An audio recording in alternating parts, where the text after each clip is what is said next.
The sleet began hitting the windows so hard it sounded like gravel. Fever blurred the edges of everything. When I went to the window to check on the storm, I noticed something that snapped through the haze. Boot prints along the tree line behind the barn. Fresh ones, deep ones. I told myself a hunter must have passed through, maybe someone tracking a deer. But the longer I stared, the less I believed my own excuses. The tracks didn't wander. They circled. They watched.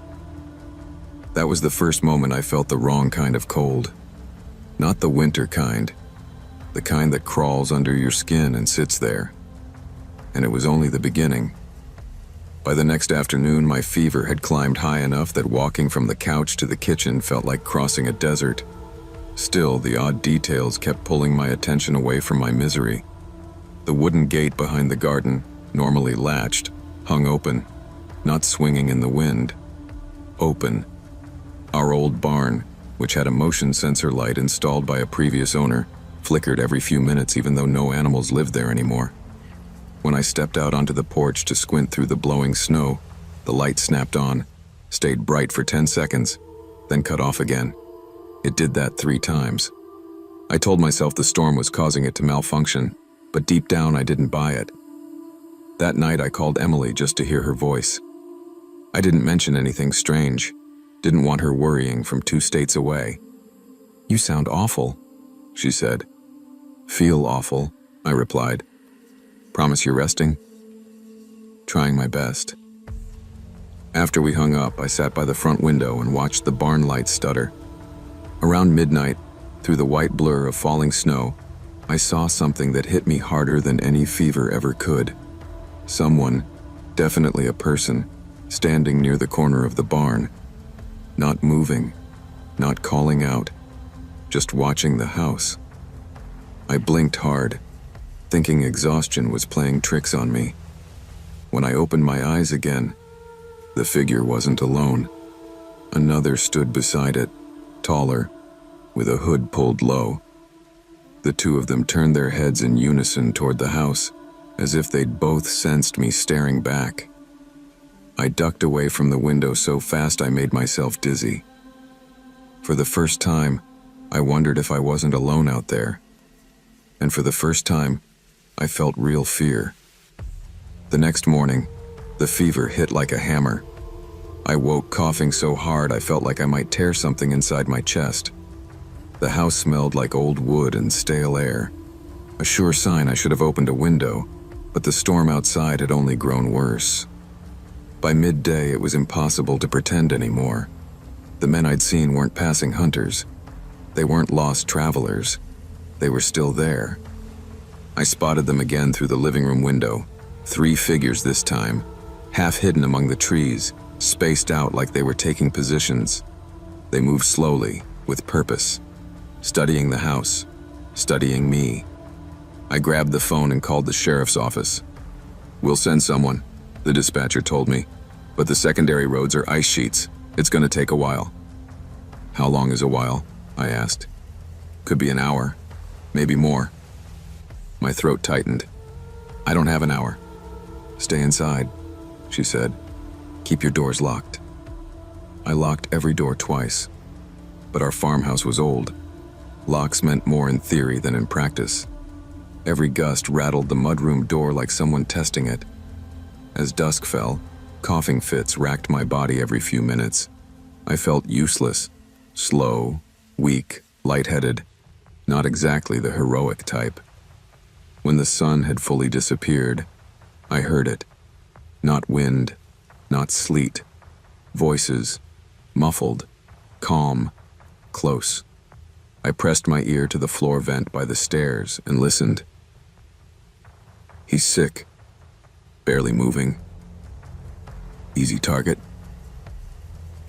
Lights haven't changed all week."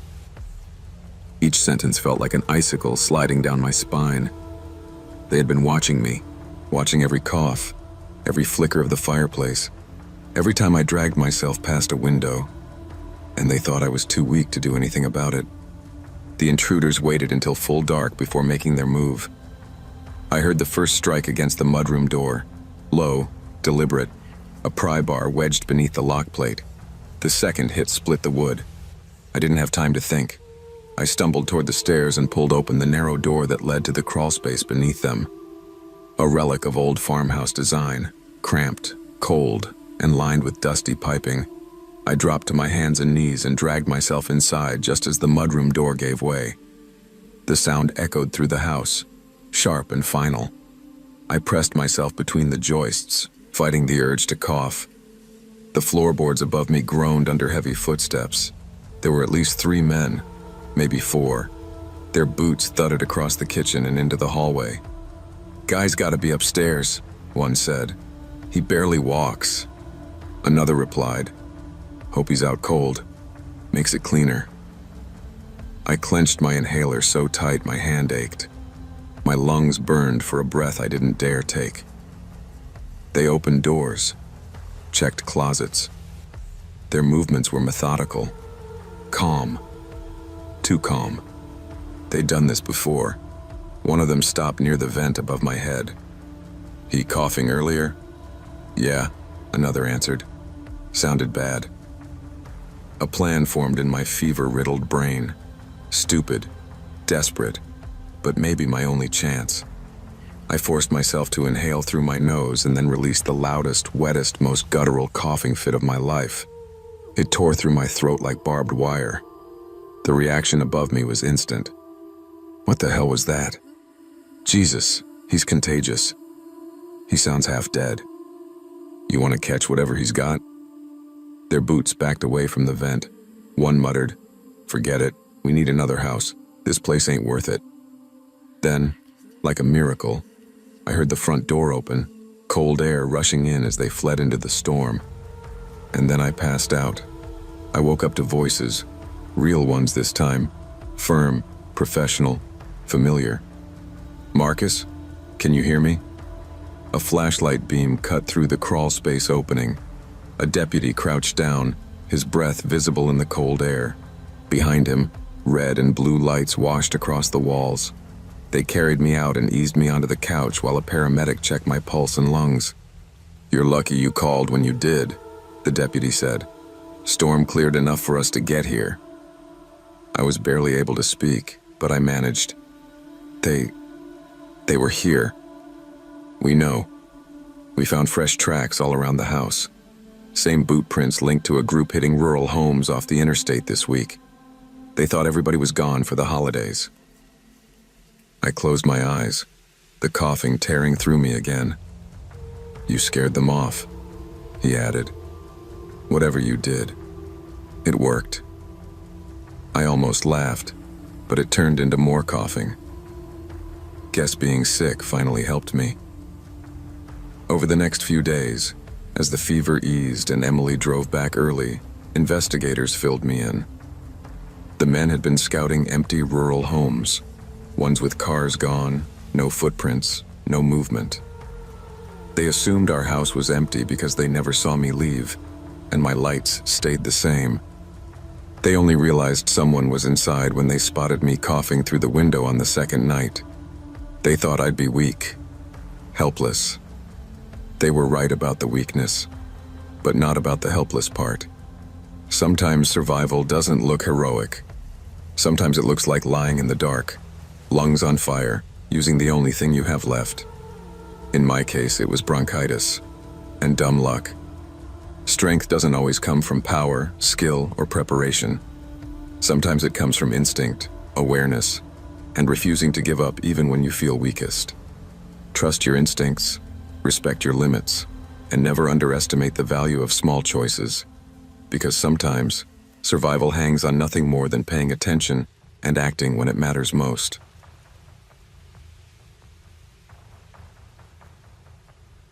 I never planned on working overnight shifts at a gas station.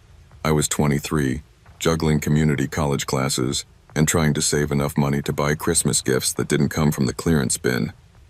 That's how I ended up taking a temporary holiday job at the small 24-hour station on Route 18. The kind of place truckers stopped for coffee and locals refilled propane tanks during the winter. The station sat alone on a stretch of highway surrounded by frozen cornfields. At night, the nearest porch light was several miles away. The owner, Mr. Calhoun, told me on my first day, "Nights are slow, son. Easy money. Just keep the place clean. Don't fall asleep. And if anything weird happens, hit the alarm." I laughed at that. Weird things didn't happen in my town. Not the serious kind, anyway. Just bored teenagers or the occasional drunk driver looking for jerky. By December 20th, winter had dropped its hammer. Temperatures sank into the single digits, and the wind felt like it could cut through denim and bone. I wrapped myself in a thick hoodie and sat behind the counter watching the security monitors flicker, sipping instant coffee that tasted like burnt cardboard. Around 2 a.m., the quiet felt heavier than usual, like the whole world was holding its breath. I remember looking at the frost building along the windows and thinking the station felt like a lonely island frozen in time. Then the door chimed. 2 men walked in, bundled in heavy coats with scarves pulled up to their eyes. They didn't grab coffee or snacks, didn't speak, just drifted down the aisles, turning their heads every few seconds to stare at me through the mirrors. That's when the quiet stopped feeling peaceful and started feeling wrong. I tried to convince myself they were just cold travelers. Maybe their heater broke. Maybe they were shy. Anything, really. Anything except the sinking feeling in my stomach. The men moved slow, their boots scraping across the tile. One pretended to study a map rack, but he wasn't reading anything. His eyes stayed fixed on me in the reflection of the convex mirror.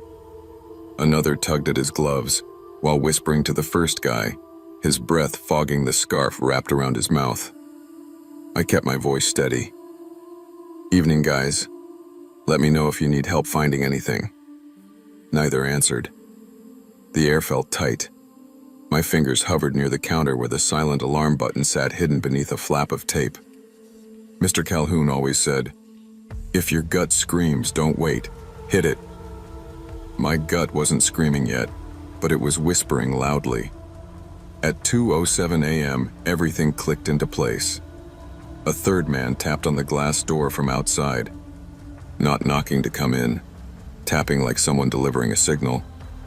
He jerked his head toward the parking lot, and the 2 inside subtly repositioned themselves, one edging closer to the register, the other stepping between me and the hallway leading to the office. My breath caught. They weren't customers. They were lining up a robbery. I moved toward the office, trying to look casual, but the man closest to me crouched down, pretending to fix his bootlace. "Careful back there," he said without looking up. "Wouldn't want you slipping." His tone made my skin crawl. Behind me, the other whispered, "Night clerk works alone. Sheriff won't get out here quick. Roads are iced over."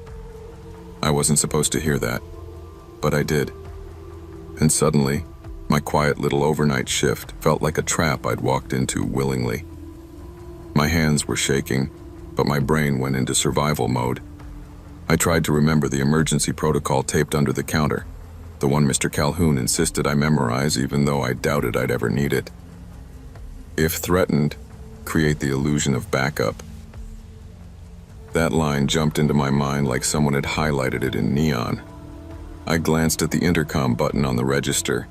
It connected to the storage room in the back, a room that was definitely empty at this hour. But beneath the counter was a laminated card that explained how to activate a pre-recorded safety drill voice, an automated message the company used during training sessions.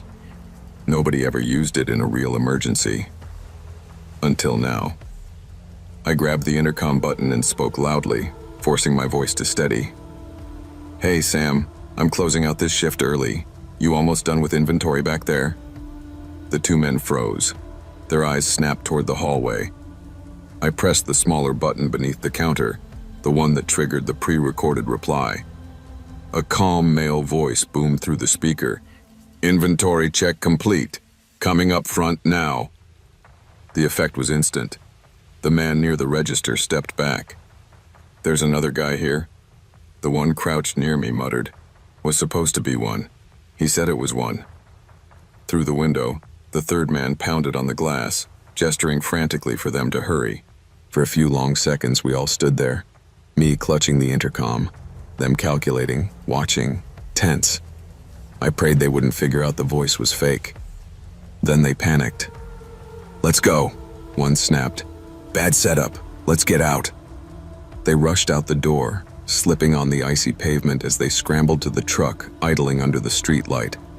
Within seconds, they were gone, swallowed by the dark highway. I leaned over the counter, heart slamming against my ribs, and finally hit the real silent alarm. The station was quiet again, but it wasn't peaceful anymore. The next 15 minutes felt longer than any hour of my life. The cold seeped through the glass, and the wind rattled the thin metal siding of the building. Every sound made me flinch. I kept replaying the men's voices in my head, the way they'd said, "Night clerk works alone," like they'd been scouting stations up and down the interstate. I double-checked the doors 3 times, even though the locks were already engaged. I turned off the lights in the aisles so I wouldn't be visible in the windows. My hands still shook so badly that I dropped my coffee mug, the ceramic shattering on the floor. I kept expecting the truck to come back. At 2:26 a.m., headlights swept across the parking lot. For a moment, panic returned, until I saw the sheriff's decal. 2 deputies stepped inside, snow dusting their hats. "You Javier?" one asked. "Yeah," I said, voice cracking. "Dispatch said you had 3 suspicious subjects here." I nodded and recapped everything. Every whisper, every glance, every signal. They listened carefully, exchanging grim looks. "We've been tracking a group hitting rural stations along the interstate the last 2 nights, the older deputy said. "They come in bundled up, wait until the clerk is isolated, then move fast." "You scared them off," the younger deputy added. "Good thinking with that intercom." I shrugged weakly. Just remembered protocol. I didn't tell them I was a second away from passing out. The deputies swept the lot, checked the cameras, and stayed with me until the roads cleared enough for a patrol car to linger nearby. Just having them there made the night feel survivable again. But when the door finally shut behind them and their lights faded, the silence felt different, heavier, sharper, like danger had brushed past me and left a shadow behind. I'd never forget that feeling. For the remaining days of December, I worked only daylight shifts. Mr. Calhoun insisted. "Kid, you got guts," he told me. "But I'm not letting you take another overnight until we fix our security." The station installed a brighter parking lot light, new cameras, and stronger locks. Still, every time the door chimed, I felt my stomach tighten. The harmless customers, truckers buying energy drinks, couples grabbing snacks, teenagers on winter break, they all looked different to me now. Sometimes, late at night when I tried to sleep, I replayed the men's voices. "Night clerk works alone. Sheriff won't get here quick. Bad setup. Let's go." Their words had been casual, almost bored, like they'd done this before and would do it again. I wondered what would have happened if I hadn't remembered that protocol card, if the pre-recorded voice hadn't sounded real enough, if any one of them had pushed a little harder. A lot of ifs. Too many. On Christmas Eve, as I wrapped gifts for my little brothers, I found myself feeling grateful. Grateful for a job I didn't really want, for a boss who took safety seriously, and for a cheap intercom system that had saved me from becoming a headline. Mostly, I was grateful for instinct, and the fact that fear didn't freeze me. Fear made me act. I didn't stay at the station long. By January, a better job opened up at a local warehouse. But every year when December comes around, and the nights get quiet and cold again, I think back to that shift, the moment I realized how thin the line between ordinary and dangerous can be. And how sometimes, survival comes down to one quick decision in the middle of a frozen night. Courage isn't always loud or heroic. It often comes from acting calmly when fear tells you to freeze. Trust your instincts, follow your training, and never underestimate small preparations. In moments of danger, even a simple plan can be the difference between becoming a victim and walking away alive.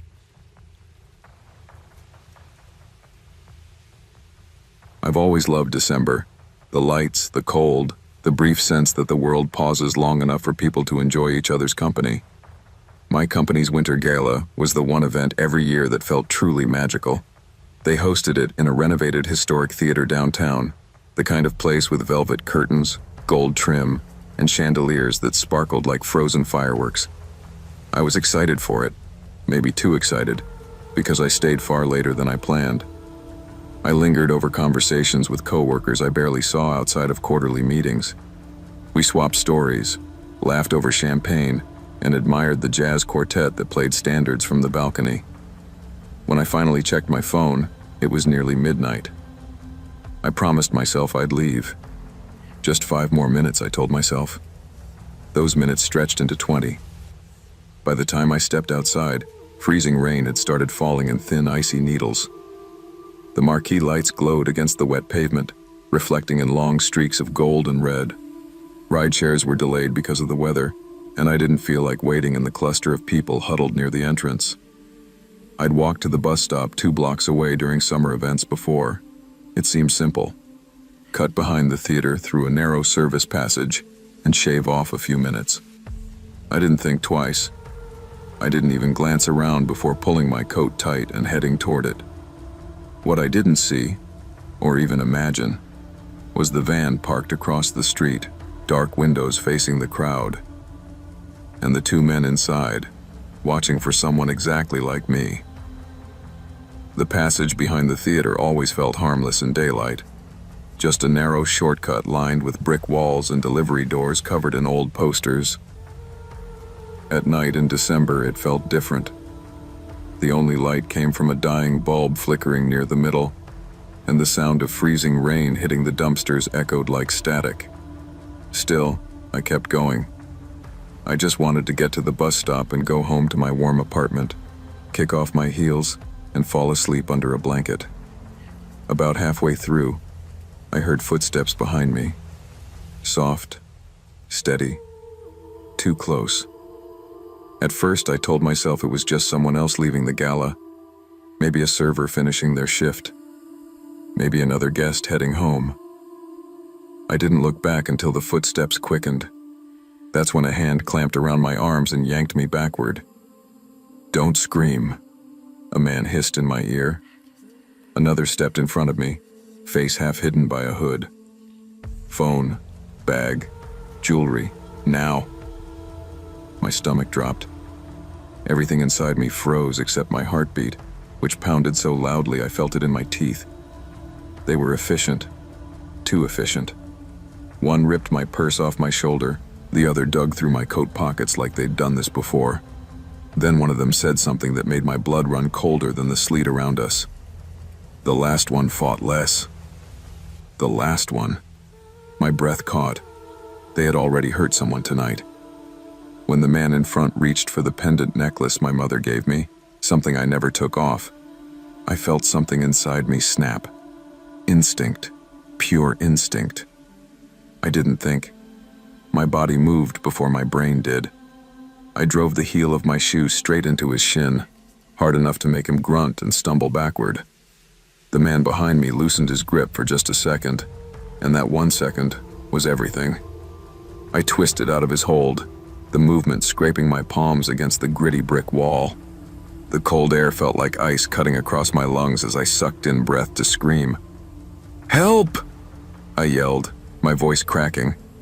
My scream echoed in the passageway, bouncing off the walls and carrying out toward the street. The men jerked like startled animals. "What are you doing?" The first one snapped at the other. "Get her!" But then something unexpected happened. Lights flipped on in a row of apartments above the businesses on the opposite side of the alley. Windows opened. Someone shouted, "Hey, what's going on down there?" The men panicked. Their confidence evaporated in seconds. "Forget it. Go!" one yelled. They sprinted toward the mouth of the passage, slipping on the icy pavement as they ran. I heard a van door slam, then the screech of tires on wet asphalt. And then it was quiet again. My hands throbbed where they'd scraped the wall. My necklace lay twisted against my skin. The freezing rain numbed my face, but the shock burned through every nerve. I stumbled to the street, drenched, shaking so hard I could barely stand, and waved frantically at the first pair of headlights I saw. A taxi pulled over, the driver's eyes widening when he saw me. "Ma'am, are you okay?" "No," I whispered. "Please, just drive." The days that followed blurred together. Police reports, photo lineups, and repeating the same story to different officers who took notes with serious, tired eyes. They told me there had been 2 other attacks that night, both near holiday events downtown. Someone had fought back. Someone hadn't. I kept replaying the moment one attacker said, "The last one fought less." I wondered who that person was, whether they were okay, whether they'd been walking alone just like I had. My friends tried to comfort me. "You survived. That's what matters," they said. My mom held me like I was a kid again. My coworkers brought food, blankets, and soft words I wasn't ready to hear. But nighttime was the worst. Sleep came in short, broken pieces. I avoided dark hallways, avoided shortcuts, avoided anything remotely resembling a narrow passage. Even the sound of freezing rain made my shoulders tense. One afternoon, Detective Malone called. "We found the van," he said. "We're working on identifying the men. You did the right thing. You probably saved yourself." I nodded, even though he couldn't see me. I didn't feel brave. I didn't feel heroic. I just felt lucky.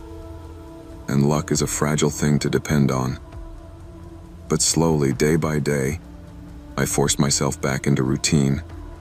Work, coffee runs, dinner with friends, normal life in small pieces. Still, every time I walked past the theater, where the lights sparkled and people laughed exiting the gala, I felt the echo of that night tug at me. Danger doesn't always announce itself. Sometimes it hides in familiar places.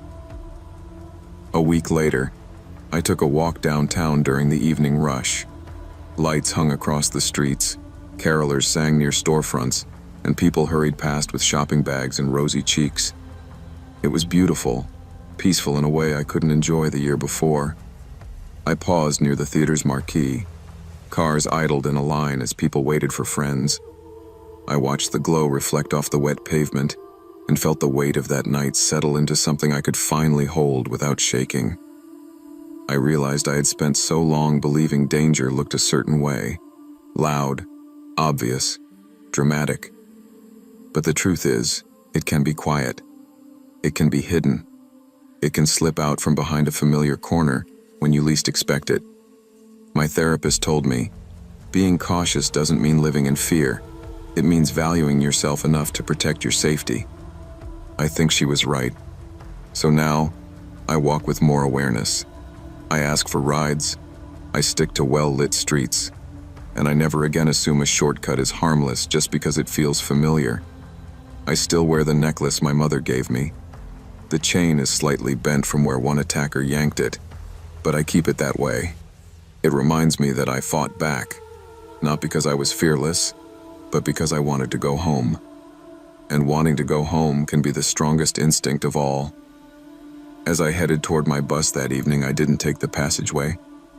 I walked the long way, under bright lights, surrounded by people, fully aware of every step. And this time, I wasn't ashamed of my caution. I was grateful for it. Trust your instincts, even when they feel inconvenient. Safety isn't paranoia, it's awareness. A familiar path can become dangerous without warning, but quick thinking, courage, and preparedness can turn fear into survival. Protect yourself, stay alert, and never assume that danger only happens to someone else.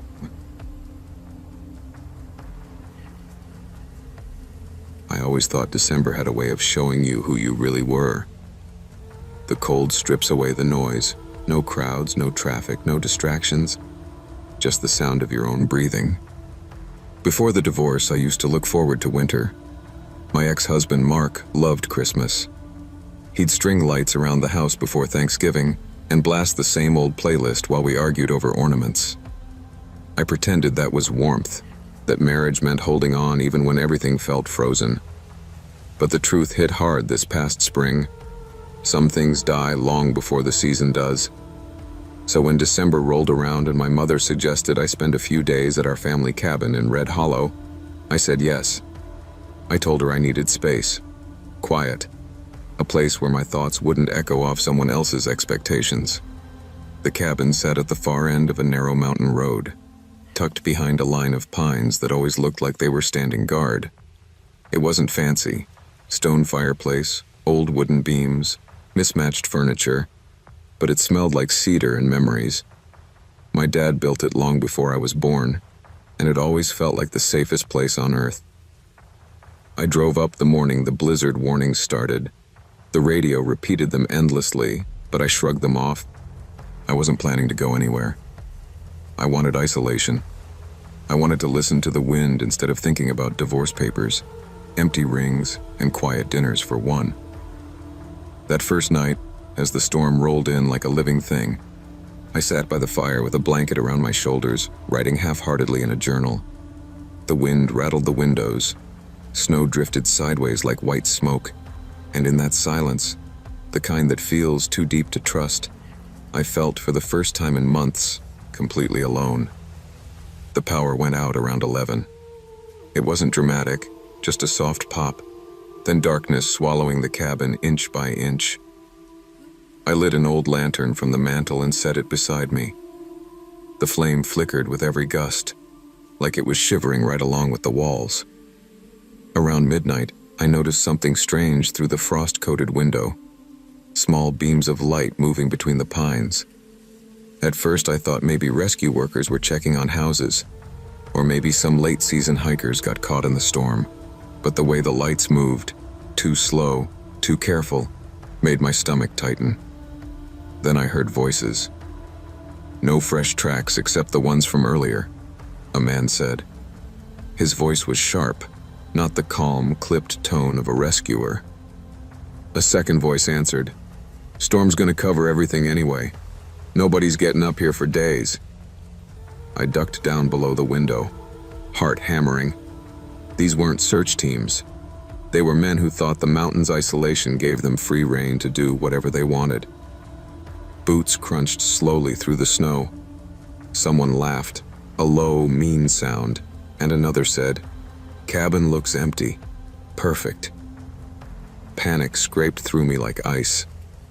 I grabbed my lantern, snuffed it out, and moved quietly through the hall, every floorboard threatening to betray me. I thought about running outside, but the storm was roaring so violently I knew I wouldn't make it far. The only real hiding place was the attic storage space. I climbed up, pulled the hatch shut, and crawled into the insulation. The cold fibers clung to my clothes and stung my skin, but it muffled my breath. Below me, the cabin door splintered. Someone muttered, "Check the kitchen. Grab whatever we can use." Another voice answered, "Keep your eyes open. I swear I heard something in here." And in the darkness above them, I prayed they wouldn't hear my heartbeat. They tore through the cabin like scavengers. Drawers slammed open, boots scraped against the floorboards. One man let out a satisfied grunt. "Food for 3, maybe 4 days. Storm did us a favor." Another voice, deeper, irritated, replied, "You sure nobody's here? Light was on earlier." "Storm probably tripped the lines," someone else said. "Relax." I lay curled between boxes of old winter clothes and a rusted snow shovel, every inch of me trembling. The insulation made my throat itch, but I forced myself not to cough. My dad used to tell me the cabin was built strong enough to survive any storm. I wondered if he ever imagined something worse than weather pushing its way inside. From the attic vent, I saw faint shapes moving below, shadows gliding across the floor. Then I heard the one sound I feared most. Footsteps headed toward the attic ladder. "Check up there," a man ordered, "just in case." My breath stilled. The ladder creaked as a hand grabbed it, but then another man yelled from the kitchen, "Hey, come look at this." The intruder hesitated, cursed under his breath, and stomped away. It bought me seconds, but seconds weren't enough. My brain raced. I needed a distraction big enough to spook them into leaving, something unpredictable, something they couldn't explain. Then I remembered the old metal vent shaft leading down behind the fireplace, the one my brother and I used to drop toys down when we were kids. I gently slid my lantern toward it, pushed it through the opening, and prayed gravity would carry the rest. A moment later, crash! The lantern shattered against the basement floor, echoing through the cabin like a scream. "What the hell was that?" someone shouted. "I told you this place ain't right," another whispered. "Something's down there." A third hissed, "Shut up. Everyone quiet." And in that heavy silence, I realized fear was finally working in my favor. For a few seconds, nobody moved. The storm beat against the cabin, and the men stood frozen in the dark below me, listening to something they couldn't understand. "I swear I heard whispering," one muttered. His voice shook, like right behind me. "You're hearing the wind," another snapped, but even he didn't sound convinced. A different man whispered, "You know what people say about cabins up here? Things happen during whiteouts." That was all it took. Boots shuffled backward. Someone cursed. Something metallic clattered to the floor. "I'm not staying in here," the first man said, voice cracking. "I'm not dying in some haunted woods." The leader snarled, "We're not leaving because you're scared of—" A sudden groan sounded from the cabin's lower floor, the wind twisting through the broken vent system. But to frightened men in the dark, it must have sounded like something alive. "Nope, I'm out," one shouted. Then chaos erupted. Doors slamming, rushed footsteps, panicked breathing, men tripping over furniture as they bolted outside. The storm swallowed their shapes almost instantly. I waited, counted to 60, then 200, until nothing but the wind remained. Still, I didn't move. It wasn't until red and blue lights flickered through the trees, emergency crews shouting over the storm, that I finally pushed open the attic hatch. My legs wobbled. The house was cold, ransacked, and eerily quiet. A firefighter spotted me and called, "Ma'am, are you all right?" I nodded, though my voice refused to work. The moment I stepped outside, the snow felt less like a threat and more like a warning I'd survived. I spent the next few hours answering questions from sheriff's deputies, wrapped in a blanket and fighting back exhaustion. They told me the storm had closed all nearby roads for miles, that rescue teams were checking remote cabins in case anyone was trapped. They hadn't expected to find a break-in. One of the deputies shook his head as he looked at the smashed door. "Storms bring out the worst kinds of people," he said. "They think weather hides everything." As the adrenaline faded, I realized how close I'd come to being trapped with men who weren't just trespassing. They were settling in, planning to stay, planning to survive off what they found. "Do you have someone to stay with tonight?" a firefighter asked. "Yeah," I whispered, though I wasn't thinking of any person in particular. I was thinking about warmth, safety, places where the darkness didn't press so close. They drove me down the mountain once the plows carved a narrow path. The cabin looked small in the rearview mirror, its windows pitch black, its roof heavy with snow. It had always been my safe place, the one spot where life felt still and uncomplicated. But now, I understood something I hadn't before. Solitude isn't always peaceful. Silence isn't always gentle. And even the safest places can hold shadows when the world outside goes quiet. I didn't return to the cabin for the rest of December. I stayed with my parents, helped my mother bake cookies, listened to my dad complain about tangled Christmas lights. It felt warm, human, alive. And for the first time in a long while, I felt like I belonged somewhere again. Solitude can heal, but it can also blind you to danger. Preparation, awareness, and trusting your instincts can make the difference between vulnerability and survival. Even in peaceful places, stay alert, because safety isn't the absence of people, but the presence of caution. People always assumed I took house-sitting jobs because I loved quiet places, but the truth was simpler. I needed the money. Life after college hadn't unfolded the way I imagined. My degree in graphic design hadn't translated into a stable career. My student loans kept climbing, and I was juggling 3 part-time gigs just to keep my checking account above zero. So when my friend Hannah told me that the Barlows, the wealthiest couple on the west side of town, needed someone to watch their house every December while they traveled overseas, I didn't hesitate. Their place wasn't a house so much as an estate. A winding driveway led up a hill toward a stone front colonial, surrounded by carefully sculpted hedges and glowing Christmas displays. The first time I stepped inside, I felt like I'd accidentally walked onto the set of a holiday movie. Garlands draped along the banister, a 12-foot artificial tree sparkling with gold ribbon, and a fireplace big enough to roast an entire deer. The Barlows were kind, but distant in the way wealthy people sometimes are. They listed the rules with corporate precision: feed the golden retriever twice a day, water the poinsettias every 3 days, bring in packages from the porch, and never enter the locked wine cellar. "We'll be in Switzerland until the 29th, Mrs. Barlow said, handing me a folder of emergency contacts.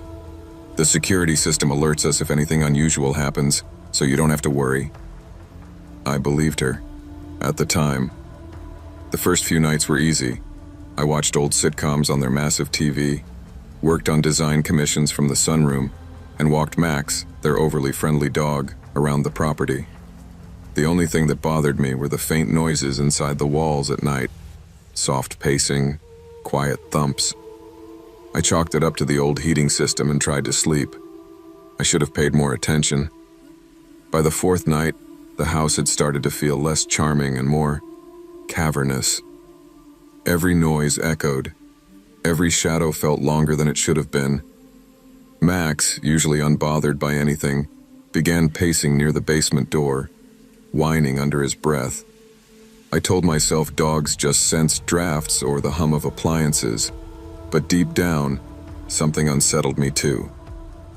It was the morning after a freezing rainstorm when I noticed the footprints.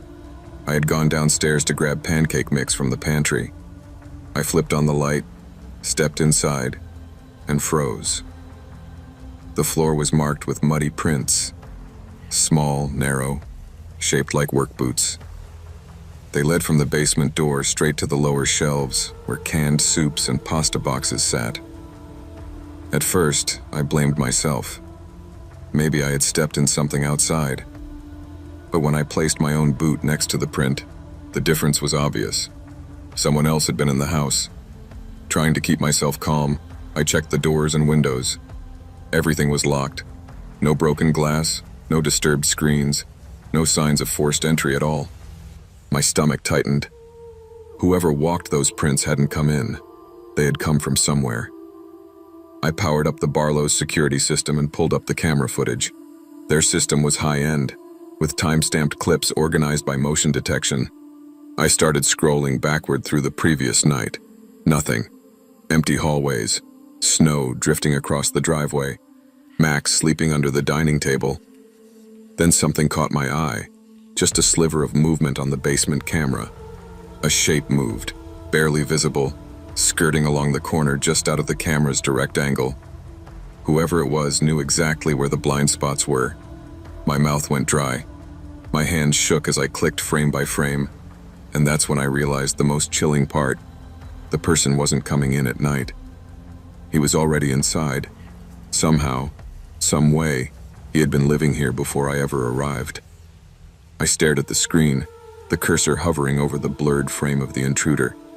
My brain fought to deny it. I replayed the footage again, watching the faint outline of a man slip across the floor, hugging the shadows like he had practiced this 100 times. Max barked once, loud and sharp, as if confirming what I feared. I grabbed the closest thing to a weapon, a fire poker from beside the fireplace, and crept toward the basement. My breath fogged in the cold air as I descended the wooden steps. The basement smelled like concrete dust and old cardboard. The moment I reached the floor, Max growled, ears pinned back, and the storage room beneath the stairs had always struck me as oddly placed. Its door was slightly warped, and the Barlows had casually told me they used it for holiday decorations. But now, standing in front of it, I noticed something I never had before. a faint draft slipping through the cracks, warm air mixing with cold. I turned the knob slowly, fire poker tight in my grip. Inside, the space was barely larger than a walk-in closet. Holiday boxes were stacked neatly along the walls, but behind them, something else. I pushed aside a plastic bin labeled "Lights, Red," and felt my heart plummet. A makeshift bed, thin blankets folded over a flattened cardboard box, a half-eaten granola bar, a water bottle, a folded work shirt with a landscaping company logo on it. Someone had been living here. Recently. I backed up so fast I knocked over a box of old ornaments, sending them clattering across the floor. From somewhere above me, a board creaked, a slow, deliberate shift of weight. He knew I was down here. "No," I whispered. "No, no, no." I sprinted up the stairs, slammed the basement door shut, locked it, then dragged a dining chair in front of it. My hands shook so violently, I could barely hold the phone as I dialed 911. "Someone's in the house," I said, voice cracking. "He's been living here. I think he's downstairs." As I spoke, the basement door rattled once, then again, harder. He wasn't hiding anymore. The dispatcher instructed me to go somewhere safe and lock the door. I didn't hesitate. I grabbed Max by the collar and ran upstairs, my legs trembling beneath me. The nearest room with a lock was the guest bedroom at the end of the hall. I slammed the door shut, turned the lock, and pushed a dresser in front of it. Max paced the room, barking at intervals, stopping only to press against my leg as if he could sense how close I was to breaking down. The house had changed. Every sound felt amplified. The settling timber, the tapping branches outside, the slow creaks traveling across the first floor. And then I heard the unmistakable sound of footsteps on the stairs. Heavy, intentional. My heartbeat pounded in my ears. I pressed myself against the far wall, clutching the fire poker in my shaking hands. "Police are on the way," the dispatcher reminded me through the phone. Her voice sounded far away. The footsteps reached the landing. Silence followed. An awful, stretched-out silence that felt like a held breath. Then the floorboard outside the guest room groaned under someone's weight. He knew exactly where I was. I pressed a hand over Max's muzzle as he growled, trying to keep him quiet. My eyes darted to the window, 2 stories up. Even if I climbed out, I'd break an ankle at best. The doorknob jiggled. I swallowed a cry. Then, in a low, angry voice muffled through the wood, I heard, "You weren't supposed to be here." Chills shot through me. He had planned to live unnoticed, just as he had in previous winters. I had interrupted his routine, and now he was furious. The doorknob stopped moving abruptly. More footsteps, fast this time, headed down the stairs. I heard the basement door open, then the sound of something being dragged across the floor. He was hiding again. 10 agonizing minutes later, flashing lights colored the snow outside the window. The police had finally arrived. The moment I heard officers shouting commands from downstairs, my legs nearly gave out. I shoved the dresser aside and opened the bedroom door with trembling fingers. Max bolted out first, tail low but eager to escape the confinement. I followed slowly, gripping the banister as I made my way downstairs.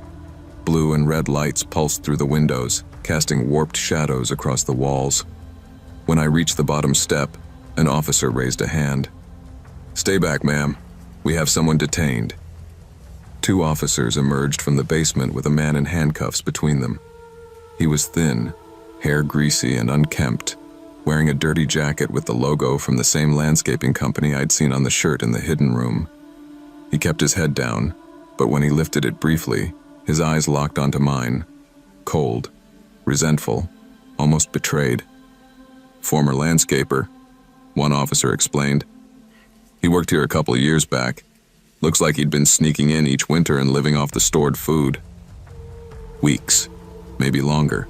I stared at the man as they loaded him into the patrol car. A shiver ran through me when I realized he had been living just feet from where I slept. Listening, moving through the house while I watched TV or showered or made dinner. The thought made my stomach twist. Inside, another officer walked me through the basement. The hidden space looked even worse now that the adrenaline had faded. Piles of food wrappers shoved behind boxes, blankets matted with dirt, a cracked phone charger plugged into an outlet I never knew existed. "He knows the blind spots of the cameras," the officer said. "He's been doing this for a while." I nodded numbly. That night, after everyone left, I packed my things and left the Barlow estate behind. I couldn't stay, not one more second. For the rest of December, even in my tiny apartment, I felt phantom eyes on me every time I walked into a dark room. Being watched changes something in you. It never fully goes away. For most people, December means crowded malls, office parties, and too much peppermint-flavored everything.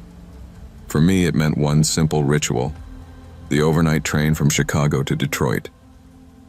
I'd been making that trip since I was 20, back when my brother Evan first moved out there for work. No matter how busy life got, no matter how cold the wind blew off Lake Michigan, I always made that journey.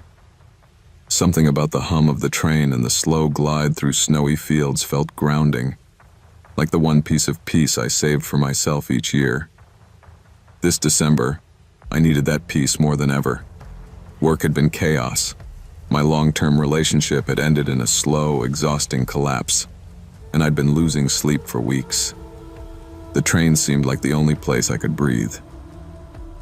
When I arrived at Union Station, though, something felt off immediately. The usual holiday crowd was missing. No families juggling luggage, no college kids heading home, not even the quiet business travelers with their laptops and headphones. Just a handful of passengers scattered around the platform, each looking as confused as I felt. The attendant checking tickets looked exhausted, like he hadn't slept in days. When I handed him mine, he barely glanced at it before waving me through. Inside, the train felt even emptier. The fluorescent lights flickered, the air smelled faintly metallic, and the engine rumbled with an intensity I wasn't used to. I took my usual seat near the middle car, pulled my jacket tighter, and tried telling myself everything was fine. The storm had closed the highways, after all.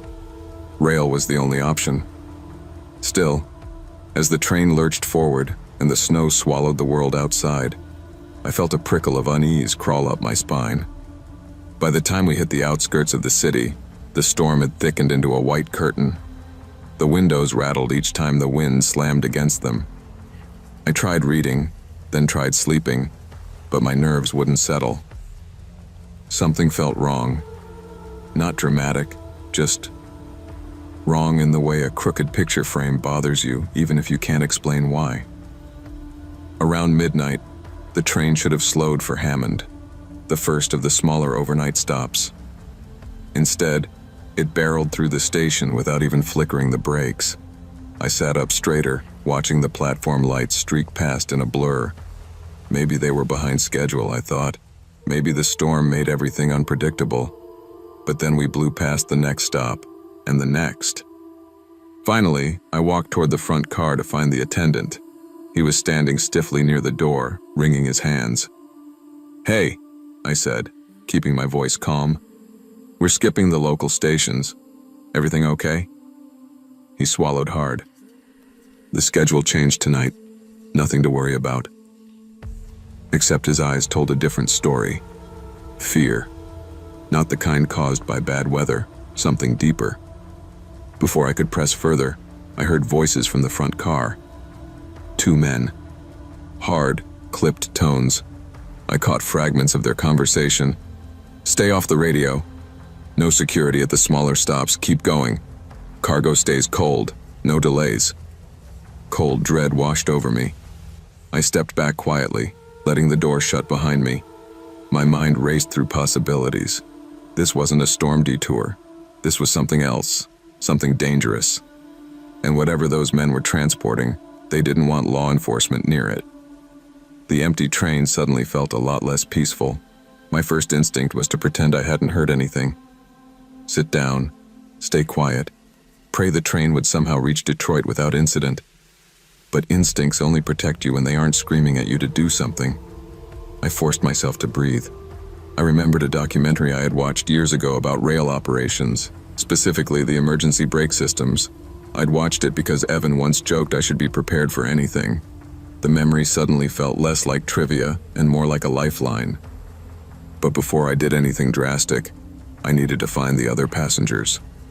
The train wasn't long, just 6 cars, and the storm outside muffled every sound. Moving quietly felt surreal, like sneaking through a familiar dream turned sour. I checked each aisle, whispering urgently to anyone I found. A college kid wearing headphones, an older woman clutching a knit hat, a middle-aged man asleep with his arms folded. I tapped his shoulder. He woke with a start. "What's going on?" he whispered. "I'll explain later," I murmured. "We need to move. Now." Within minutes, I'd gathered all 7 remaining passengers and led them toward the service compartment, an industrial storage area between cars that most travelers never noticed. It wasn't cozy, but the door was solid metal and could be latched from the inside. The older woman looked terrified. "Is this a robbery? Are they dangerous?" "I don't know yet," I admitted, "but this is the safest place for now." As the door clicked shut, a muffled voice echoed from the car we'd just left. "Check the cabins again." The hijackers were moving through the train. We needed to stay hidden, and soon we'd need a plan. Inside the service compartment, the air was cold and smelled like machine oil. The passengers sat close together on crates and equipment cases, whispering questions I didn't have answers to. The storm outside howled against the metal walls, making the whole train shudder like something alive. I crouched by the door, listening. The hijackers were moving quickly now, checking each car. Their boots hit the floor with heavy thuds, growing louder, then fading, then returning. Searching, confused. "They're gone," one man barked. "Where the hell did they go?" "Passengers don't just disappear," another snapped. "Maybe one of the stops." "We didn't stop." They were panicking. That was good. The attendant's voice joined theirs, shaky, apologetic. "I told you there were at least 8 people on board. I checked the manifest." "Then find them." I pressed my back to the wall, heart pounding. We couldn't stay hidden forever. They'd tear the train apart eventually. The emergency brake valve, my last resort, was in the junction between the cars, just a few feet from where we hid. Pulling it would override the controls in the front car. It would jolt the train to a halt, but it would also alert the hijackers instantly. Still, the longer we waited, the worse our chances. I looked at the others. "Stay quiet, no matter what you hear." They nodded, fear written across every face. I unlatched the service door, slipped out, and crouched near the coupling. Snow blew in through the seams, cold enough to numb my fingertips. My breath fogged the air. The valve glinted in the dim emergency light, a simple lever with enormous consequences. I gripped it and pulled with everything I had. The screech that followed was deafening. Metal screamed against metal as the wheels locked and the train bucked under my feet. I grabbed the rail to stay upright as the whole world jerked sideways. From the front car, shouting erupted. "He hit the brake! Find him!" But momentum was on my side. The train was slowing fast, grinding through snow until it shuddered to a complete halt. The silence afterward felt sharp and absolute. I sprinted back into the service compartment and slammed the latch shut just as footsteps pounded toward us. Fists hammered the other side of the door. "Open it! Do it now!" Nobody inside made a sound, not even the older woman, who covered her mouth with both hands. Minutes passed. Slow, heavy. I could hear the hijackers arguing, voices rising, fear overtaking anger. Then, finally, the sound I'd been praying for. Sirens in the distance.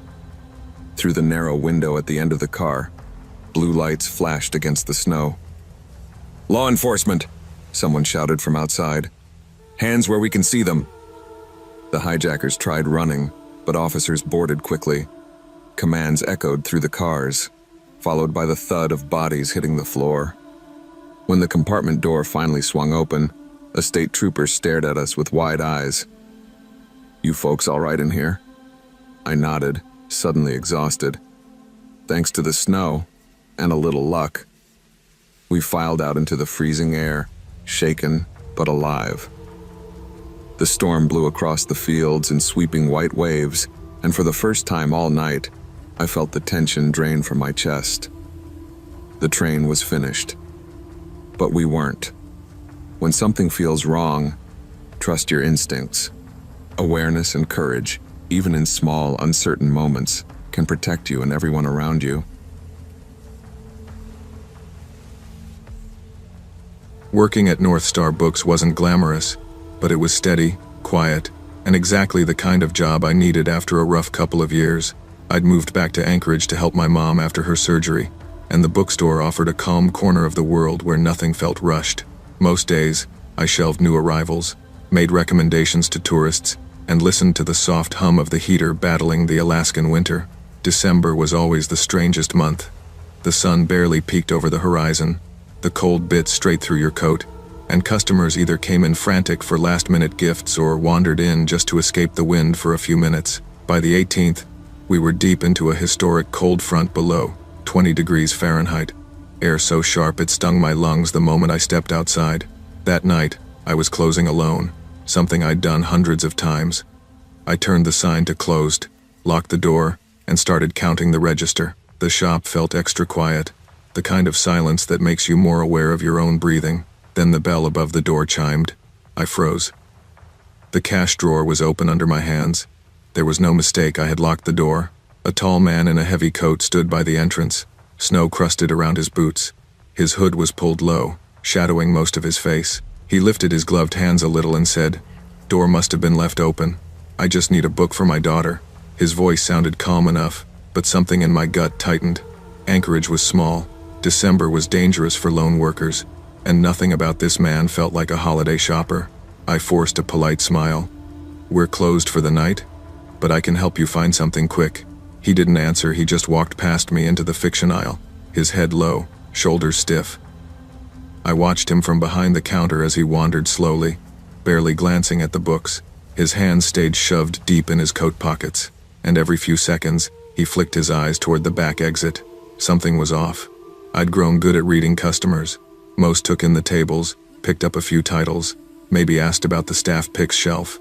This man was casing the layout, not reading, not searching, calculating. "Sir," I tried again. "We really are closed." He turned his head slightly, though I still couldn't see his full face. "Won't take long."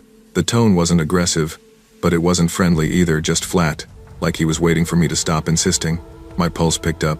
I stepped out from behind the counter just enough to keep the register in sight. If he wanted to grab something, he'd have to get past me, and he kept drifting closer to that counter, pretending to browse the greeting cards. "You got any cameras in here?" he asked suddenly. The question made every hair on my arm stand up. "Company policy," I said, trying to keep my voice steady. "We have full surveillance." A lie.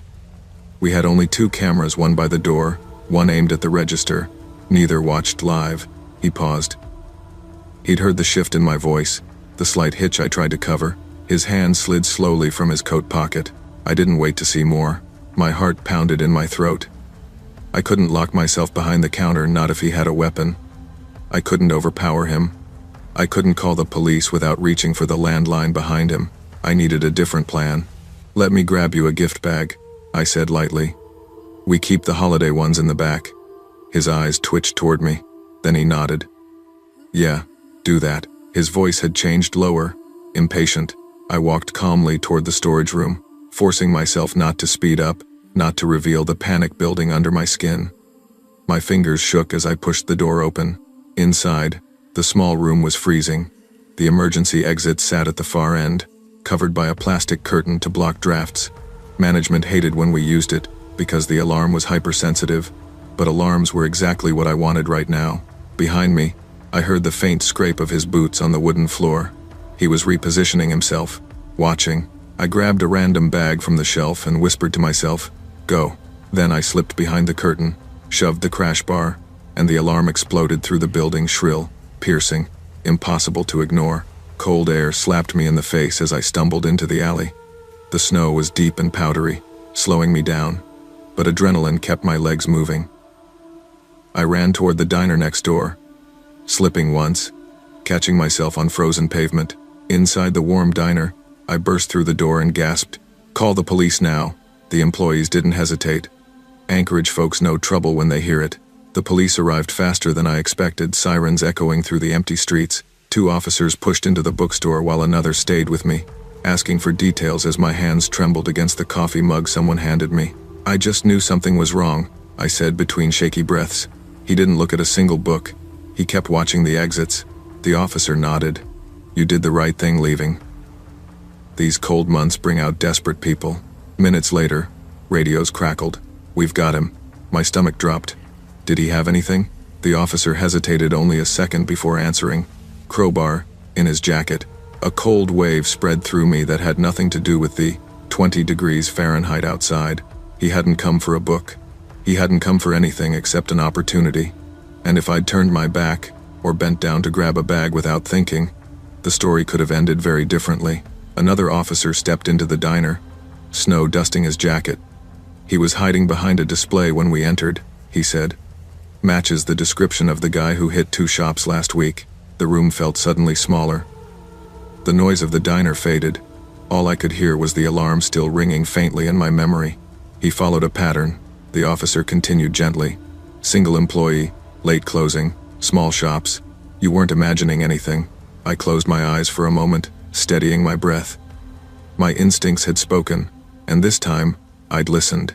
The bookstore reopened 2 days later, though I took the rest of the week off. I tried going back to normal, sleeping in, baking too many cookies, wrapping gifts for my mom, but the December darkness outside my window felt heavier than usual. Every creak of the house made me sit up straighter. Every shadow reminded me of that man in the thick winter coat. Still, gratitude cut through the fear. Gratitude that I'd paid attention. Gratitude that I'd trusted myself. Gratitude that I hadn't stayed another minute in that shop with him. When I finally returned to work, my manager hugged me so tightly I thought my ribs might crack. She installed extra alarms, added a second closing shift staffer, and insisted on walking me to my car every night. Anchorage didn't suddenly feel safer, but it felt survivable. That night, as I switched off the lights and watched the snow swirl outside the front window, I realized something important. Instincts weren't paranoia. They were experience, awareness, and self-preservation, all rolled into one. The bell above the door jingled softly in the draft, and I glanced over not with fear, but with a sharper kind of caution. I locked the door carefully, checked it twice, and whispered to myself, "Never again." Not fear, not weakness, just preparedness, and relief that on that December night, I hadn't talked myself out of what my gut already knew. I never wanted the overnight shift at Street Brigades, especially not in December. I'd been a nurse there for 4 years, and every year the same thing happened. Staffing cuts, holiday schedule shuffling, and an endless wave of flu patients. By the time I walked in on December 12th, the snow outside was already waist-high, and the wind howled through the parking lot like it was trying to tear the building down. Ward C was technically still in use barely. It was the oldest wing, scheduled for renovation in the spring, with leaky vents and sensors that beeped for no reason. Most nurses avoided it, claiming it was haunted by bad wiring and worse memories. I'd laughed at that once, but the quiet of the place after midnight had a way of getting under your skin. My shift started normally enough, checking vitals, adjusting meds, chatting with the 3 patients still assigned to the ward. They were light sleepers, each rattled by the storm and the echoing emptiness of the halls. Around 2 a.m., I was sipping lukewarm coffee at the nurse's station when the call board chimed, room 317. The light blinked, an urgent red. Except 317 was empty. It had been empty for months. I straightened, frowning. Probably another glitch.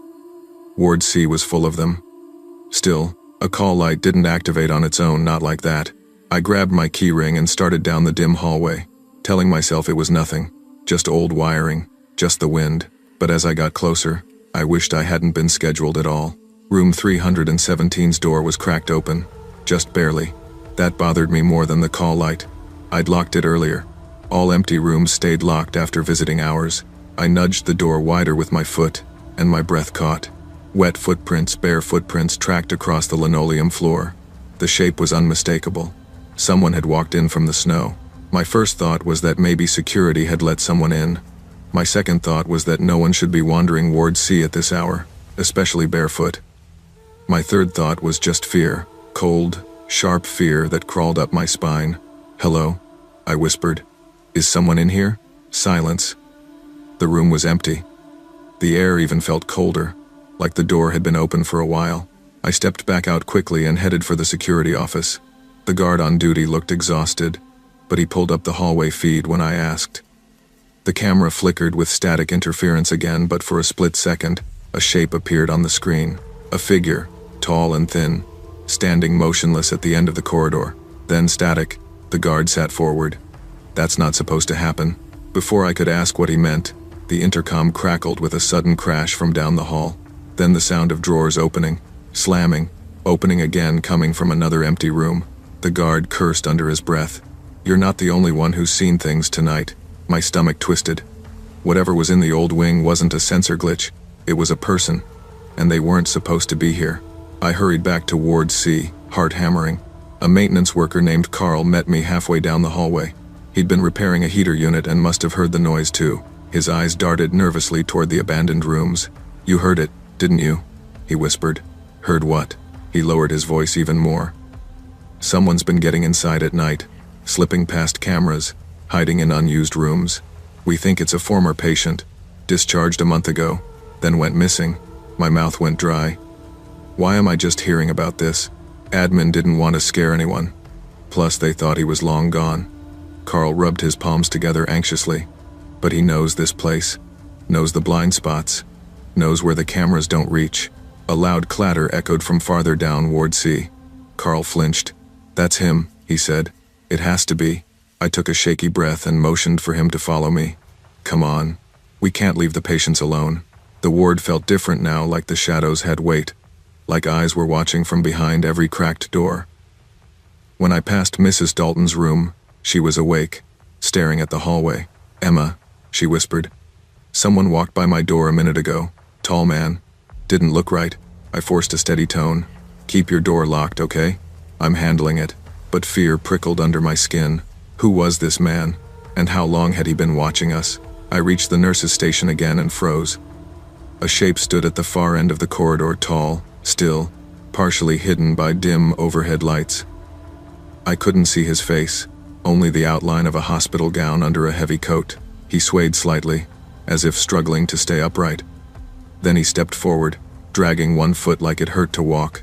The closer he came, the more details emerged. Unkempt hair, pale skin, and clutching a stack of old patient charts that should have been locked in storage. "Sir," I called carefully. "You're not allowed to be here. Let me get you help." He muttered something, voice rough and broken. "Need medication." They took it. "Can't sleep. Can't think." I stepped back. He wasn't lucid. He wasn't safe. Behind me, one of the patients, little Mr. Ramirez, peeked out from his room, eyes wide. I motioned frantically for him to go inside and whispered, "Hide under the bed." He nodded and disappeared. My hands shook as I reached under the counter. The silent alarm button sat beneath the ledge, meant for emergencies we hoped we'd never face. I pressed it. The intruder's head snapped toward me. His eyes were hollow, frantic. He stumbled forward faster now, clutching the charts to his chest like precious artifacts. I ducked into the medication room and locked the door, listening to the heavy thud of footsteps outside. "Medication," he yelled. "Give it back." The only sound louder than my heartbeat was the faint wail of approaching sirens. Police stormed the wing within minutes. I heard commands, boots stomping, and frantic shouts echoing through the hallway. The man screamed, once panicked, confused, before officers restrained him gently but firmly. When they escorted him past the medication room, I opened the door just enough to see his face clearly. He looked lost. Not malicious, just desperately unwell, one officer explained quietly. He was discharged early last month, didn't have stable housing, must have slipped in through that broken basement window. Another added, he's been living in the old wing for days, eating leftover snacks, taking blankets, trying to treat himself. I felt an ache in my chest. Fear still lingered, but pity settled beside it. He hadn't wanted to hurt anyone. He was just drowning in his own mind. and the silent hospital at night had felt like shelter. By sunrise, the snow outside had turned the world white. My shift finally ended, but I lingered at the doorway of Ward C, staring down the long corridor where the footprints had been. The hospital suddenly felt fragile, too big, too quiet, too easy to hide in. As I clocked out, the morning nurse asked, "Rough night?" I managed a shaky laugh. The kind you don't forget. Walking to my car, I realized something important. Even places meant for healing can hold danger when the world outside grows cold and silent. And sometimes the people we fear are the ones who needed help the most. Awareness and compassion matter equally. Trust your instincts when something feels wrong. But remember that every frightening moment may come from someone who is hurting, not just someone who means harm. I've always believed that a person's work ethic is defined by the last week of the year. Most people count the hours till vacation, while a few stubborn souls like me stay behind to finish what's left. That's how I ended up in an almost completely empty office building on December 21st, the last workday before the holiday break. I wasn't supposed to be there past 5. My team had already left by lunchtime, eager to beat the storm rolling in. By 7 p.m., downtown looked like a snow globe someone kept shaking. Thick flakes drifted sideways against the tall glass windows of our 14-story design firm. Inside, everything was still, the kind of stillness that makes you feel like you're the last person alive. I wasn't even stressed, not really. I'd been trying for months to prove to my boss that I could handle bigger clients, so finishing the project before break felt like my chance. After the final file exported, I packed my bag, shut down my computer, and went to lock my office. That's when I heard the elevator dinging. It wasn't loud, but in an empty building it sounded like a gunshot. I paused, thinking maybe one of the senior partners came back for something. When I stepped into the hallway, I saw a man in a dark coat walk out of the elevator. He moved quickly, like someone who knew exactly where he was going. I raised a hand to wave. He didn't wave back. He didn't even look at me. Instead, he disappeared into conference room A without hesitating, like he'd worked here his whole life. A strange uneasiness crept up my spine. Something about the way he walked, the urgency, the silence didn't feel right. I decided to check the rest of the floor before heading out. That decision is the only reason I'm still alive. I made my way down the hallway, calling out, "Hello? Anyone still here?" No answer. When I reached the creative bullpen, something hit me immediately. Several drawers were open. Not just open, but pulled completely out like someone was searching fast. One workstation had no laptop. Another desk was cleared of its camera equipment. A storage cabinet that should have been locked sat wide open, its shelves picked clean. That's when my chest tightened. That man wasn't security. He wasn't a coworker. He wasn't supposed to be here. My first instinct was to get out, run, sprint, leap into the freezing night and call the cops from the street. But when I glanced toward the elevator again, I noticed the button panel glowing, like it had been used more than once, which meant he might not be alone. That thought sent my pulse into overdrive. I ducked into the print room, quietly closing the door behind me. My hands shook as I locked it. The room smelled like warm toner and dust, and the hum of the big laser printer almost drowned out the faint voices filtering through the vents. Almost. Next floor, 7th and 8th. Easier to grab what we need. There were 2 of them, both men. One with a gravelly voice, the other younger, faster talking. Access card worked. Told you that temp wouldn't notice. My stomach dropped. They were using a stolen employee badge from a temp who'd quit that week. They knew the building. They knew the layout. They weren't guessing they had a plan. I backed up, gripping my phone. I couldn't call out loud. They'd hear me. But I remembered something from our annual training. The building had a silent emergency alert system for employees working after hours. My thumb hovered for a second. Then I hit the button. The screen flashed. Asterisk, asterisk, alert sent to on-site security. Asterisk, asterisk. All I could do was wait, and pray they didn't try this floor next. Waiting in a dark print room, while 2 burglars wandered, my office floor was easily the longest 15 minutes of my life. I leaned my ear against the vent, barely breathing as I tried to track their footsteps. Sometimes they were close, so close I could almost picture them standing on the other side of the thin wall. Other times they drifted farther down the hallway. "We should hit this floor. Looks like the good stuff's here," one said. My heart pounded so hard I felt it